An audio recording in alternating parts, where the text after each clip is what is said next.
Hi everyone, this is our channel Around My Story. Please like, share and subscribe. Ma meilleure amie et moi avons été amies pendant plus de 10 ans, et même si nous avons connu des hauts et des bas, nous en sommes toujours sortis. C'est pourquoi j'ai été complètement prise au dépourvu lorsqu'elle a essayé de gâcher mon mariage. Je savais qu'elle était égoïste. C'est le genre de personne qui veut qu'on s'intéresse à elle tout le temps, quoi qu'il arrive. Cela ne me dérangeait pas que tout tourne autour d'elle, parce que cela ne m'affectait pas directement et que je ne me souciais pas d'attirer l'attention. Elle s'intéressait à ma vie et était plaisante à fréquenter, ce qui n'a pas été un problème majeur pendant les 10 années et plus où nous avons été amis. Elle semblait ravie pour moi lorsque je me suis fiancée. Elle paraissait extrêmement heureuse pour moi lorsque je lui ai annoncé que mon petit ami m'avait demandé au mariage, comme devrait l'être une meilleure amie.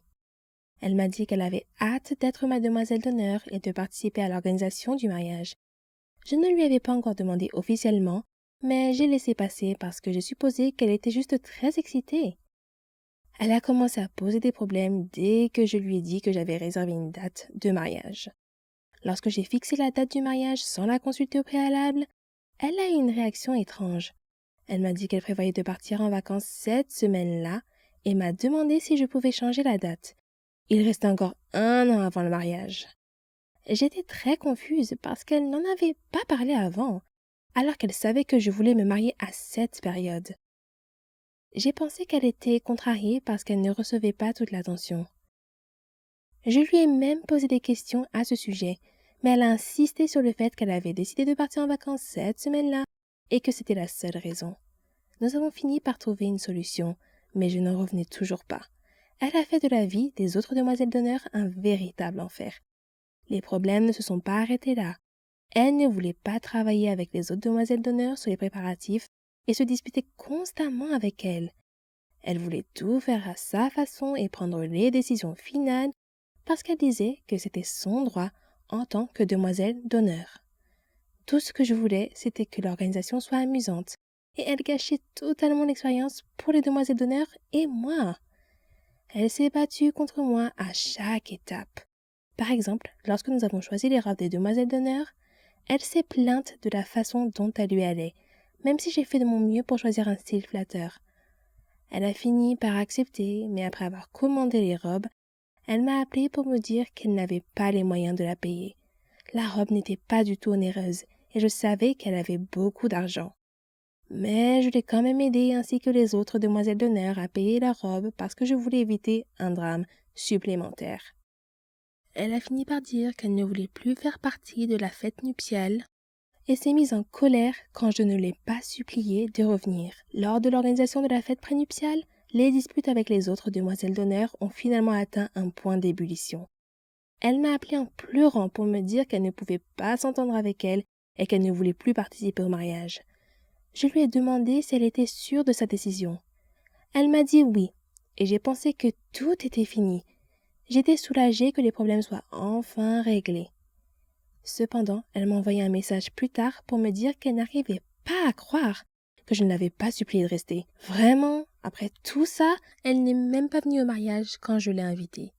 Nous n'avons pas parlé pendant un certain temps après qu'elle se soit désistée. J'ai choisi une autre amie très proche comme demoiselle d'honneur.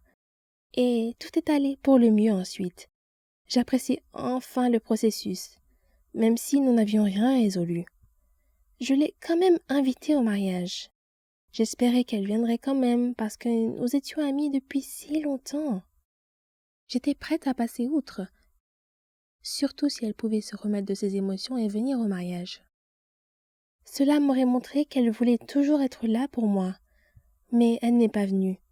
Cela fait 5 ans et je ne lui ai pas parlé depuis. J'entends parler d'elle de temps en temps par des amis communs, et elle a dit à quelques personnes que c'était de ma faute. Je suppose qu'elle a dit à tout le monde que c'était moi qui étais égoïste. Mais je connais la vérité. Le fait qu'elle ne puisse même pas admettre qu'elle a fait quelque chose de mal ne fait que renforcer le fait que j'ai pris la bonne décision en me séparant d'elle. Je suis heureuse d'avoir découvert à ce moment-là qu'elle n'était pas une véritable amie. Les bons moments de notre amitié me manquent. Et j'ai parfois l'impression d'avoir perdu une sœur parce que nous avons été amis si longtemps. Mais il est clair qu'elle n'était pas une vraie amie si elle m'a fait ça. Alors je suis contente qu'elle m'ait montré son vrai visage. Je suis triste que les choses se soient passées ainsi, mais je ne pourrai plus jamais lui faire confiance après ce qui s'est passé. Je suppose que le mariage est vraiment l'une des situations où on découvre qui sont nos vrais amis. Presque toutes les filles rêvent d'être une princesse de Disney, d'être comme Cendrillon qui a épousé le prince, ou Blanche-Neige, la plus belle de toutes. Mon histoire est un peu de ce genre, mais les contes de fées ont généralement une fin heureuse, n'est-ce pas? Mais la mienne... Eh bien, je vous laisse en juger par vous-même. Je m'appelle Rona, et j'ai 17 ans. Je vis avec mes parents et ma sœur Célina. À l'école, j'étais comme une princesse. J'adorais tous mes amis. Et ils m'adoraient. J'excellais dans tout. J'étais la meilleure chanteuse de l'école, j'étais très sportive et je pratiquais tous les sports. Mon seul défaut était mes cheveux, qui étaient trop frisés et trop moches à mon goût. Je pense que le coiffeur les a appelés bouclés, juste pour réconforter les gens comme moi. Mais frisé n'est pas bouclé. Pas dans mon agenda. J'admets que les cheveux frisés peuvent être attrayants sur certaines personnes, mais le look le plus ravissant pour moi, ce sont les cheveux longs et lisses. De beaux cheveux raides peuvent rendre n'importe quelle fille belle, même si elle n'a pas de beaux traits. Oh, comme j'enviais certaines filles de mon école avec leurs cheveux longs et soyeux. Bien sûr, ma princesse Disney préférée était Réponse. Je rêvais toujours d'être elle. À mon avis, c'était la plus belle princesse de l'univers Disney. Les souffrances qu'elle a endurées et le fait d'avoir finalement obtenu ce qu'elle méritait, sans parler de sa chevelure dorée et soyeuse, bien sûr. La façon dont elle brillait au soleil. Qu'est-ce que je ne donnerais pas pour avoir des cheveux comme ça? J'ai tout essayé pour améliorer mes cheveux. Je les ai shampouinés, mais ils gonflaient comme la fourrure d'un chien poméranien, si vous en avez déjà vu un.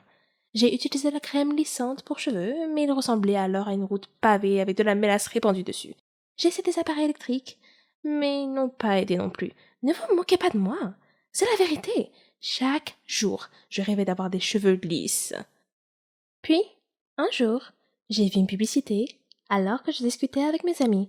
Elle mentionnait un centre de recherche en sciences de la beauté et indiquait que des scientifiques avaient mis au point un nouveau produit, capable de transformer en quelques minutes n'importe quel cheveu, qu'il soit bouclé ou frisé, en cheveux lisses et soyeux.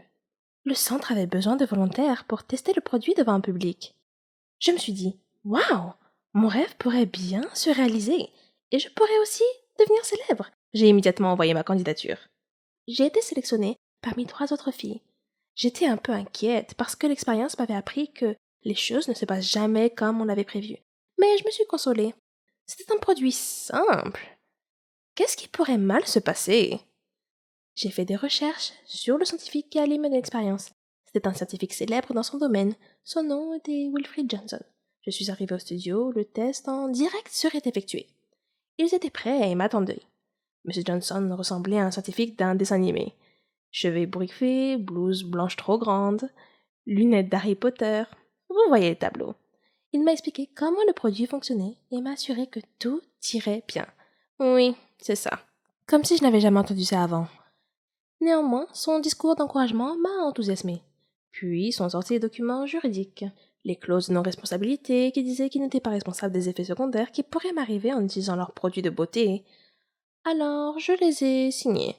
Voyant que j'avais l'air dubitative et inquiète, il a tenté de me réassurer en me disant que c'était la routine et que c'était typique de tous les essais cliniques. Cela ne m'a pas rassurée, mais j'ai quand même décidé d'aller jusqu'au bout. J'avais invité mes amis à venir assister à l'expérience.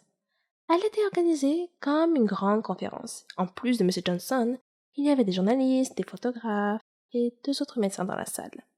M. Johnson a commencé à expliquer le produit pour le bien du public. Je me tenais à l'écart de la scène en attendant d'être appelé. Enfin, ils étaient prêts pour nous et nous ont appelés sur la scène, où nous avons pris place dans leur fauteuil de coiffure. Des scientifiques ont mélangé divers liquides multicolores dans des flacons de laboratoire sur une table voisine de la scène. Après quoi, M. Johnson a rempli un flacon pulvérisateur du mélange et s'est approché de moi. Il m'a chuchoté à l'oreille que mon nom entrerait dans l'histoire. Puis, il aspergea mes cheveux avec l'élixir magique que les scientifiques avaient concocté quelques minutes auparavant. J'ai attendu nerveusement. Puis, lentement, Mon cuir chevelu a ressenti une sensation de picotement, comme si j'avais été piquée par une centaine de fourmis en même temps. Mais j'étais trop gênée pour le mentionner. Puis la douleur a disparu, et un miracle s'est produit. Mes cheveux sont devenus lisses, comme M. Johnson l'avait promis. Le public a applaudi avec enthousiasme. L'arôme puissant de la réussite financière imprégnait l'atmosphère de la pièce. J'ai touché mes cheveux et je n'arrivais pas à croire à quel point ils étaient merveilleux. J'ai continué à les caresser, si doux, si soyeux, si droits et lisses. Je me suis réjouie. M. Johnson s'est approché du micro, tenant le produit dans sa main, et s'apprêtait à parler, lorsque le public a sursauté. Il regardait dans ma direction. M. Johnson s'est retourné et m'a également regardé. Mes cheveux avaient soudainement commencé à pousser à une vitesse fantastique. Ils sont devenus de plus en plus longs, jusqu'à ce que je ressemble exactement à Réponse. J'ai crié sous le choc.